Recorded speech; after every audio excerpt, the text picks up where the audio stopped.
Vous n'avez jamais vu le monstre du Loch Ness, la bête du Gévaudan, la licorne ou le corrigan? Eh bien, pareil pour le dahu. C'est un animal sauvage imaginaire. On parle du dahu aux personnes naïves et aux citadins peu au fait de la faune montagnarde comme dans les Pyrénées ou les Alpes, ou simplement forestière comme en Bourgogne. Il est un peu partout en France. Des récits variables de traditions orales fournissent une description de ce qui se rapporte à cet animal et au rituel initiatique de la chasse au dahu. C'est un habitant des hautes montagnes. Il n'est connu qu'après le Moyen-Âge. Et pour l'approcher, pernique.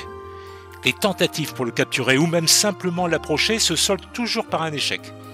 C'est pourtant bien pratique dans une pente d'avoir les pattes gauches plus courtes que les droites, à flanc de montagne. Il ne sort qu'entre aube et aurore, l'hiver dans la neige par moins 15 degrés. Et on est bien content de le trouver quand il s'agit d'inviter les nouveaux venus à la chasse. L'animal est parvenu à rester très vivant dans notre imaginaire. Mais comment organiser la chasse au dahu? Le chasseur se cache dans un buisson et attend qu'un dahu passe à proximité. C'est là le secret. Il faut prendre son mal en patience et attendre que le dahu soit assez loin. Une fois l'animal presque hors de vue, il suffit d'émettre un petit sifflement. Le dahu se retourne, et là, comme dirait l'autre, c'est le drame. Il ne bénéficie plus de son appui stable à la montagne, et étant en total déséquilibre, il choit au plus grand plaisir du chasseur. Mais des gens sérieux se sont penchés sur son cas. Le dahu est un mammifère angulé, artiodactyle, ruminant proche du lama et du bouquetin. Les dahus sont visibles dans les Alpes à des altitudes comprises entre 1800 et 2500 mètres. Hélas, avec le réchauffement de la planète, le retour du loup dans les Alpes et leur non-médiatisation dans les journaux, les derniers dahus lévogyres vont bientôt disparaître. Le dahu, animal imaginaire, est partout dans nos régions.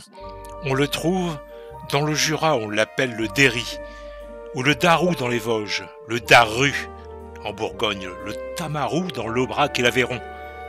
C'est le dahu des plaines et des montagnes. Le premier peut ressembler à un gros lièvre. Pour l'attraper, une seule solution.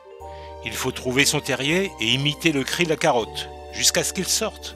Sinon, celui des montagnes est le plus connu et le plus rare. La chasse au dahu est devenue un jeu destiné aux groupes d'enfants, lors des classes vertes ou des colonies de vacances.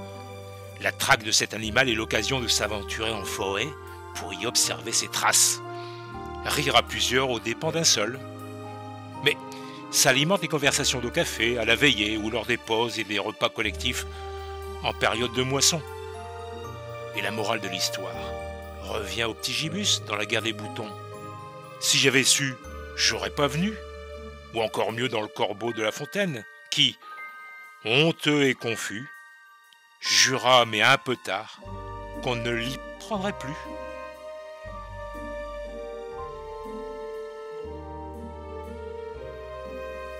Nous vous remercions de votre écoute et n'oubliez pas de liker et de cliquer sur la petite cloche pour nous suivre vers de nouvelles aventures.